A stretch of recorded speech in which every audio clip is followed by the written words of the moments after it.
nuova edizione del nostro TG. Iniziamo dai titoli.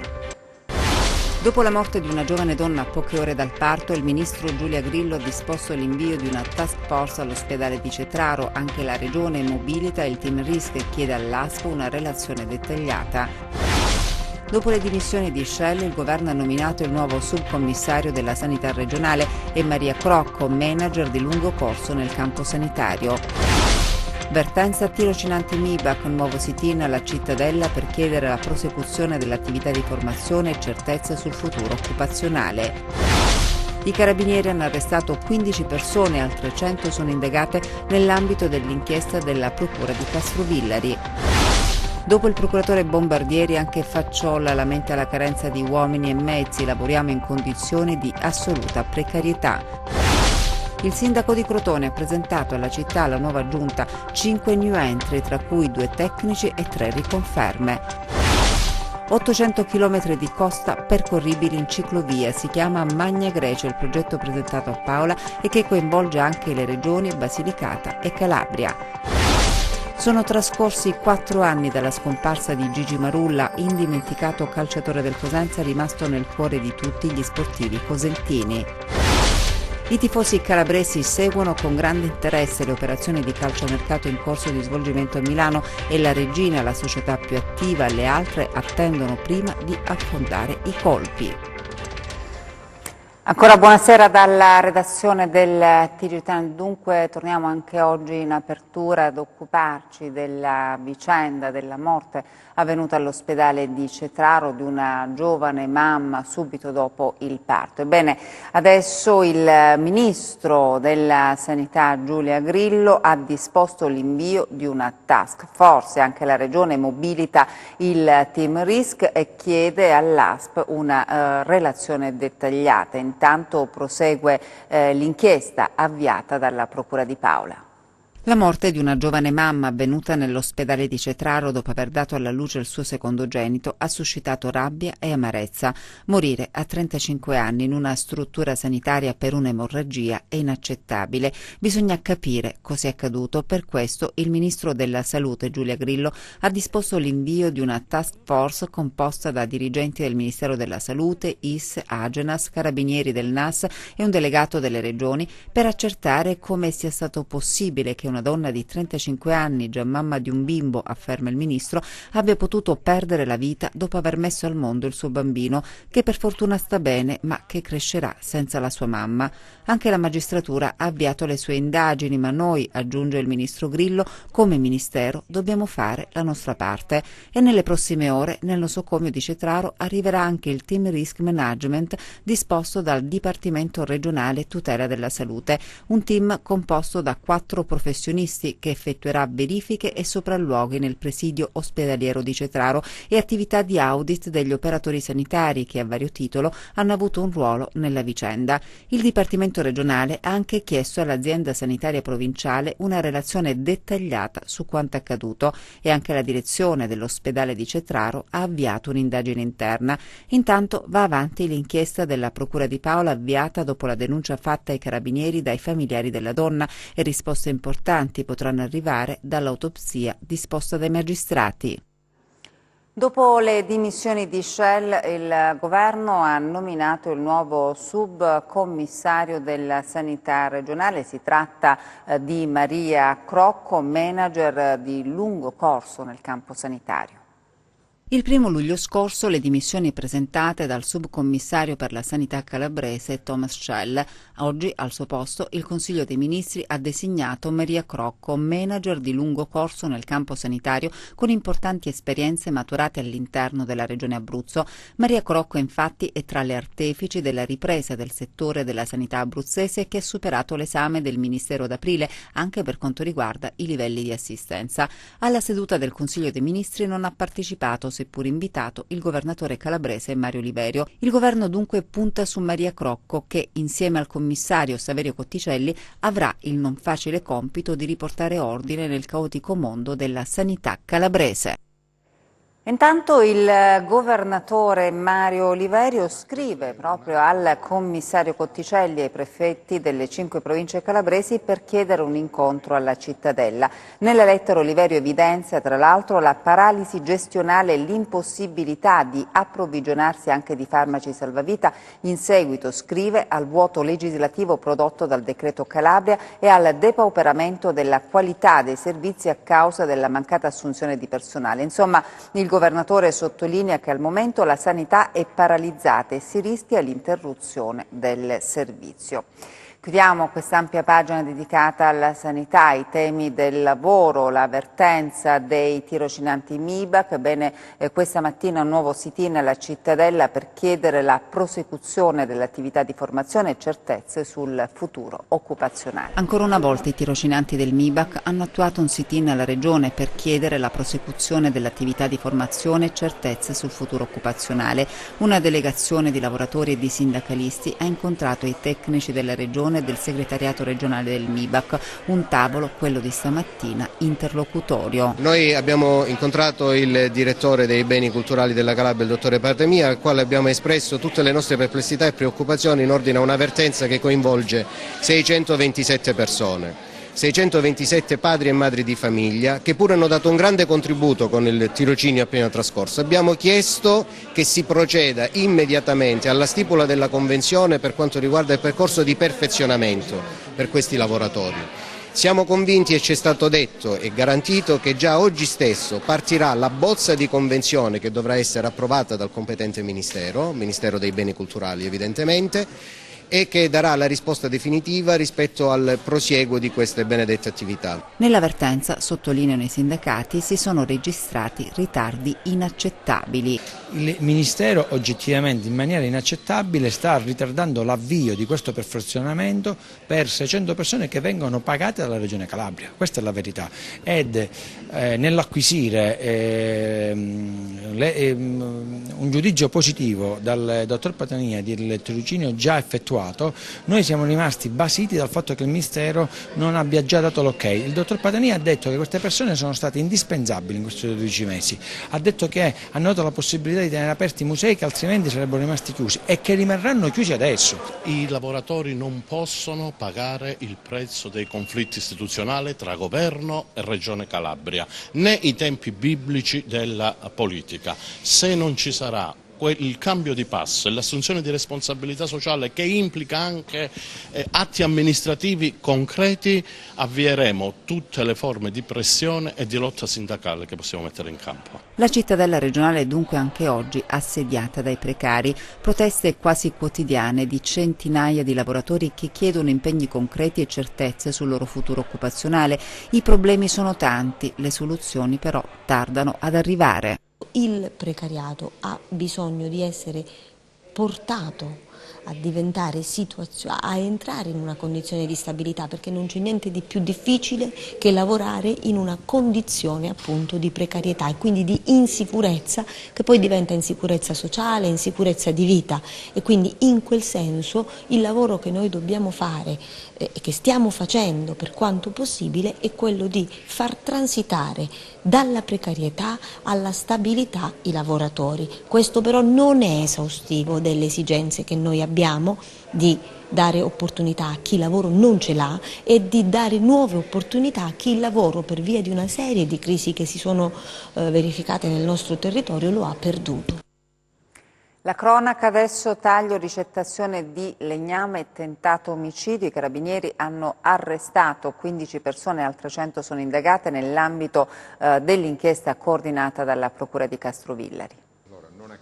Associazione per delinquere finalizzata al taglio e alla ricettazione di legname, furto di autovetture, estorsione, tentato omicidio, furti in abitazione, riciclaggio e incendi. Sono le accuse contestate a 15 persone coinvolte nell'operazione denominata Fangorn, condotta dai carabinieri del comando di Corigliano Rossano e Trebisacce con la supervisione del comando provinciale di Cosenza, coordinati dalla Procura di Castrovillari. oltre 100 gli indagati. Il blitz è scattato all'alba con perquisizioni e arresti, fra i fermati anche 2 donne che ricoprivano un ruolo fondamentale, come conferma il procuratore Eugenio Facciolla. Le donne hanno un ruolo attivo nelle dinamiche, parliamo a volte anche di nuclei familiari che sono dediti a queste attività delittuose e quindi coinvolgono i figli, coinvolgono le mogli, quindi diciamo, non ci sorprende più di tanto questo, e comunque alcuni che sono in stato di detenzione, altri che diciamo, erano comunque con precedenti, avevano avuto già dei trascorsi giudiziari importanti, si approfittavano proprio del ruolo delle mogli e delle compagne per mantenere comunque in vita il meccanismo. Un'indagine iniziata più di un anno fa e grazie a pedinamenti, intercettazioni ambientali e telefoniche, oltre a tecniche investigative tradizionali, ha portato anche all'individuazione di 2 persone, un 22enne e un 26enne, ritenuti i presunti autori di un tentato omicidio che si è verificato il 2 gennaio 2018 in zona Piana dei Venti, nel territorio montano rossanese, con colpi di fucile calibro 12 all'indirizzo di un fuoristrada. Il conducente rimase illeso, ma maturato per commettere il furto di legna nella zona montana in maniera indisturbata. Stiamo parlando di aree che sono sottoposte a vincoli di normative comunitarie. Quasi tutte le aree interessate dai furti di legna sono tutte aree di siti di interesse comunitario, definite habitat da una normativa comunitaria. Ciò significa che coloro che pongono in essere le condotte di reato hanno dimostrato di non avere non solo nessuna sensibilità nei confronti di un territorio che dovrebbero accudire come cittadini, ma hanno dimostrato di avere una sfacciataggine tale da non avere nessun rispetto per le norme vigenti. Dopo il procuratore Bombardieri, anche Facciolla lamenta la carenza di uomini e mezzi. Lavoriamo, dice, in condizioni di assoluta precarietà. Il mio collega praticamente ha dormito in questi giorni, ha vissuto, il dottore Primicerio che ha condotto brillantemente questa attività, ha vissuto in caserma con i carabinieri per dire quali sono le difficoltà operative che abbiamo. Ieri Bombardieri, oggi Facciolla, se 2 procuratori a distanza di qualche centinaio di chilometri e di poche ore lanciano lo stesso allarme, è evidente che il problema della carenza di organico nelle forze di polizia e nei tribunali è diventato un'emergenza. C'è la necessità di un rafforzamento di uomini e mezzi in Calabria e soprattutto a Reggio per fronteggiare adeguatamente l''ndrangheta, aveva detto ieri il procuratore di Reggio Calabria commentando i risultati dell'operazione Altanus. Le missioni nazionali, oltre che internazionali, dell''ndrangheta richiedono uno sforzo sicuramente maggiore di quello attuale, richiedono un impegno da parte delle istituzioni che sia quantomeno pari a quello che è avvenuto negli anni di piombo di Cosa Nostra in Sicilia. Le riunioni del governo, le visite del ministro dell'interno, detto Bombardieri, devono avere sbocchi immediati. I numeri parlano chiaro, l'organico della squadra mobile di Reggio Calabria è oggi poco oltre le 160 unità, a Palermo è di 800 unità. L'organico dei giudici è ridotto all'osso. A fronte dei quasi 30 PM della procura, tra magistratura ordinaria e quella antimafia, mancano almeno 11 magistrati giudicanti. Alla sezione GIP, GUP sono solo in 14, a riesame 7 e 4 in corte d'assise misure di prevenzione. E i numeri della procura di Castrovillari, rivelati da Eugenio Facciolla a margine della conferenza stampa dell'operazione Fangorn, fotografano una situazione altrettanto difficile, in un territorio vasto e complicato sotto diversi punti di vista. Il problema di fondo è che noi abbiamo bisogno di investimenti seri, concreti, sia per le forze dell'ordine che sono purtroppo poche e sono oberate di lavoro, e poi abbiamo i problemi nostri gli uffici giudiziari, in particolare di Castrovillari, che ormai sono praticamente a livello di chiusura. Questo bisogna dirlo a chiare lettere, perché siamo senza personale amministrativo, il Tribunale è senza magistrati, mancano i magistrati per assicurare l'ordinario svolgimento sia l'attività del GIP sia l'attività del Tribunale. Questo è un fatto gravissimo. In procura siamo 11 magistrati a pieno organico, però abbiamo praticamente il 20% del personale. Il Ministero sembra sordo a questo tipo di esigenze. È un territorio che stranamente è sottovalutato, stranamente continua a passare quasi inosservato quello che accade da queste parti del territorio. Tutti assolti con formula piena perché il fatto non sussiste e questo è il dispositivo della sentenza del processo nato dall'operazione Santa Tecla che nel 2011 aveva visto coinvolti 10 imputati, tra cui l'ex sindaco di Corigliano Pasqualina Straface. La sentenza è stata emessa nel primo pomeriggio di oggi dai giudici del Tribunale di Castrovillari. Le motivazioni saranno depositate entro i prossimi 90 giorni. Il sindaco di Crotone ha presentato alla città la nuova giunta. Vediamo. Facce sorridenti e distese per la nuova giunta varata dal sindaco Ugo Pugliese, che questa mattina nel Palazzo di Città a Crotone ha presentato i nuovi componenti. Sono 3 gli assessori della vecchia giunta richiamati: Benedetto Proto con delega al bilancio e alla programmazione, Valentina Galdieri alla cultura e istruzione, Giuseppe Frisenda con delega allo sport, allo spettacolo e al turismo. 3 invece i consiglieri comunali chiamati a svolgere il nuovo ruolo di assessore: Pisano Pagliaroli che si occuperà di quartiere e verde pubblico, Ines Mercurio con delega all'immigrazione e ai servizi sociali e Renato Carcea alle attività produttive. Lavori pubblici e urbanistica invece sono state assegnate a dei tecnici. Nino Crugliano, architetto, si occuperà di urbanistica, programmi complessi e impiantistica sportiva. Giuseppina Felice invece si occuperà di patrimonio, lavori pubblici e demanio.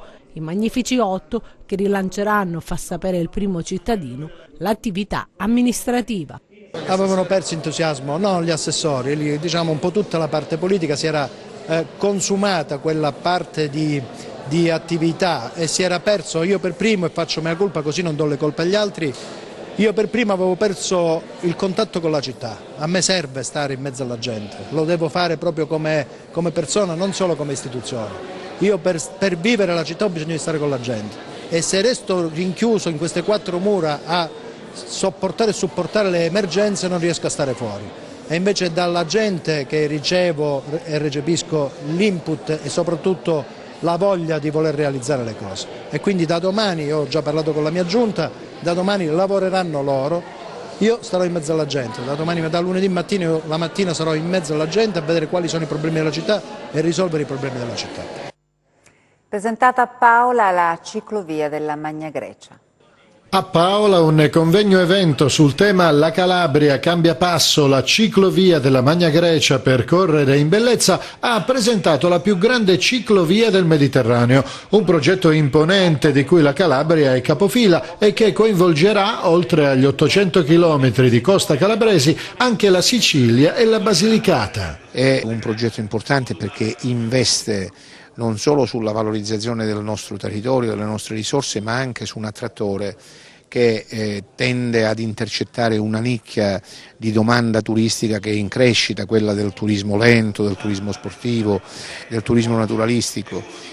Sono previste tappe non a caso lungo questo grande percorso che attraversa tutta la costa ionica e quella tirrenica, sono previste tappe di sosta presso siti archeologici, beni culturali, non a caso siamo qui a presentarlo proprio nella città di San Francesco di Paola perché è prevista qui una delle soste più significative per scoprire il territorio e offrirsi come territorio di turismo slow, turismo lento, turismo del benessere. La ciclovia della Magna Grecia rappresenta un altro importante tassello che si inserisce in un mosaico che corrisponde pienamente ad una visione di sviluppo di una Calabria innovativa, attrattiva ed ecosostenibile, che può e deve puntare sulla valorizzazione dei suoi 800 chilometri di costa, dei suoi parchi naturali e del suo immenso patrimonio culturale, unico al mondo, che non è e non sarà mai delocalizzato. Un'operazione culturale importante che coinvolge oltre alla regione cittadini, sindaci, amministratori regionali, provinciali e comunali,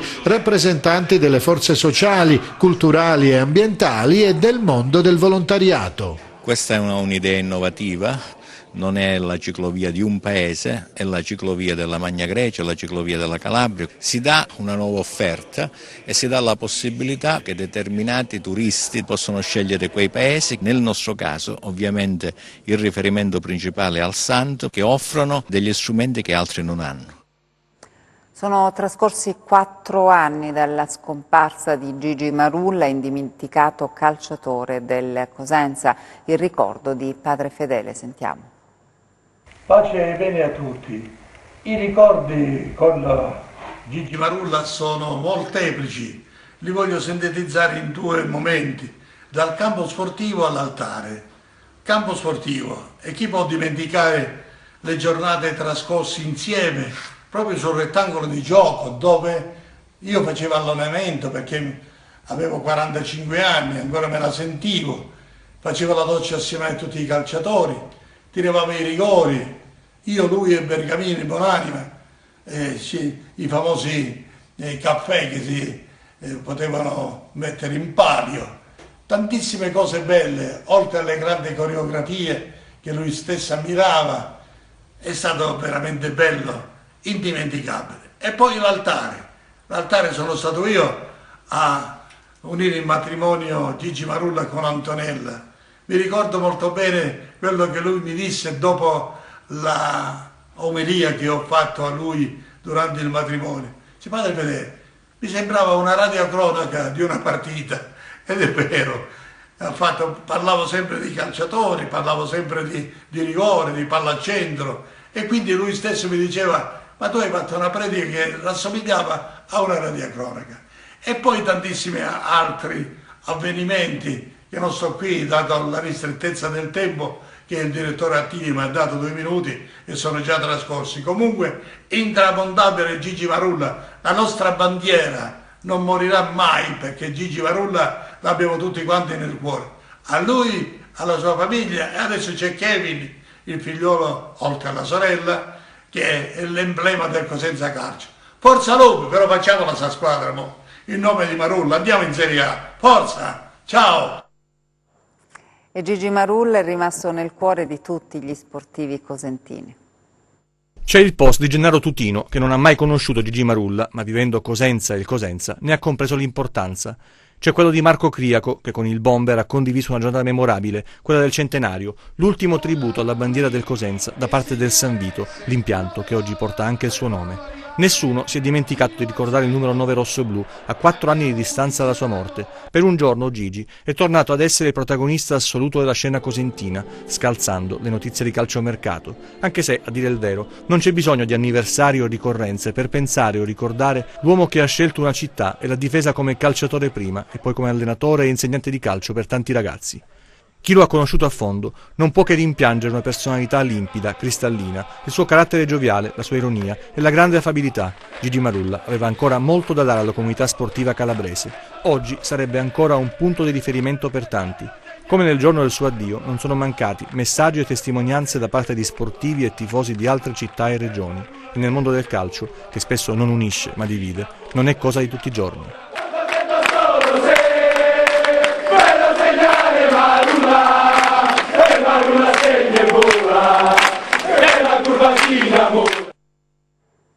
Il Festival delle Invasioni a Cosenza ha numerosi gli spettacoli e gli eventi.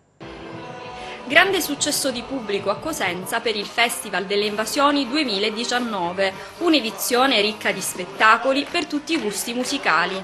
È un grande successo di pubblico per un festival, voglio ricordarlo, finanziato con fondi PAC da parte della Regione Calabria, dedicato quest'anno al battito urbano, dunque alla musica contemporanea, alle sonorità, alle melodie suonate nei beni culturali, perché questo è lo scopo del bando, e tese alla fruizione dei più giovani. Da qui la presenza di tante sonorità che ci hanno accompagnato in queste sere. Nella terza serata, il primo a salire sul grande palco di piazza 15 marzo è il violinista astronauta Andrea Casta, l'artista che con il suo violino dall'arco fluorescente trasforma la musica classica in musica elettronica, in un viaggio in cui esalta la bellezza dello spazio, della luna e delle stelle.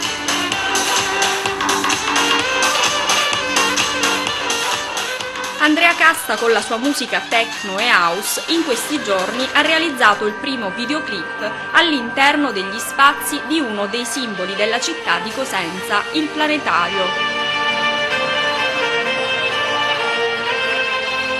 Ho passato giusto 3-4 giorni qui con la mia troupe. Abbiamo avuto un'accoglienza meravigliosa. A settembre rilascerò questo video in cui c'è un'avventura, un episodio del mio The Space Violin Project ambientato nel planetario. Il passaggio di testimone nella lunga notte di musica cosentina è poi toccato all'eclettico trapper Achille Lauro, che davanti a un pubblico di giovanissimi in delirio ha cantato i brani che in poco tempo gli hanno fatto scalare tutte le classifiche musicali.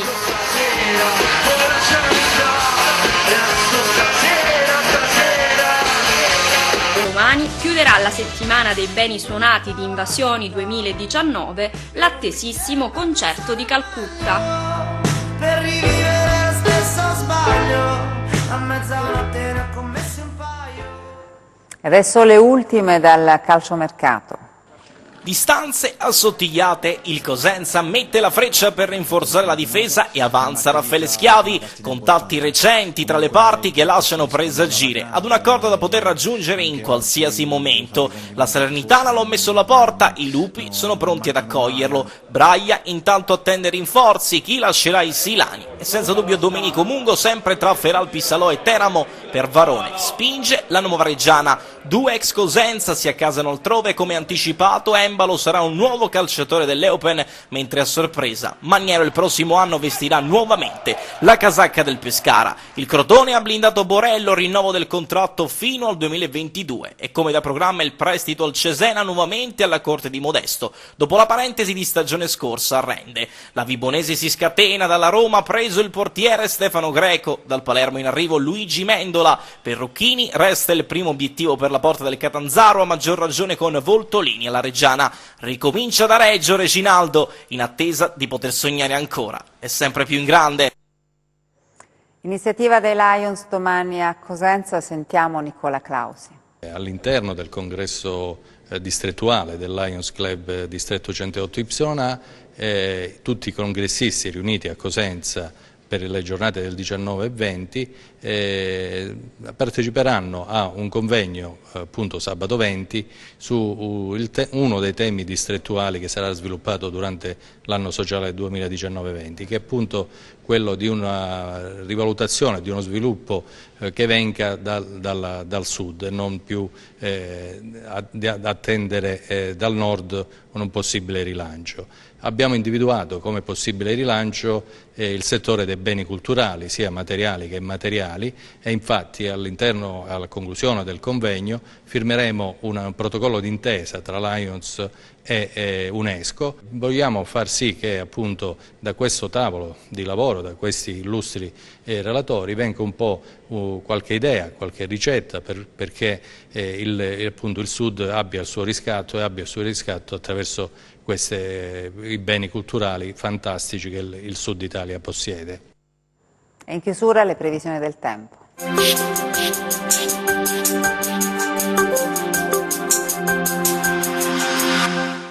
La presenza di un promontorio anticiclonico continua a garantire una fase di tempo stabile sulla Calabria, sebbene le aree montuose e le aree limitrofe potrebbero essere interessate dai classici temporali di calore pomeridiani, con temperature sempre leggermente al di sotto delle medie stagionali, ma che inizieranno gradualmente ad aumentare dalla giornata di sabato. Domani cielo generalmente sereno o poco nuvoloso, nel corso della giornata solito sviluppo di nuvolosità comuniforme sulle aree montuose con possibili deboli fenomeni. Temperatura in leggero rialzo. Passiamo al comportamento di mari e venti. Domani poco mosso, quasi calmo il Mar Tirreno, con venti deboli di direzione occidentale.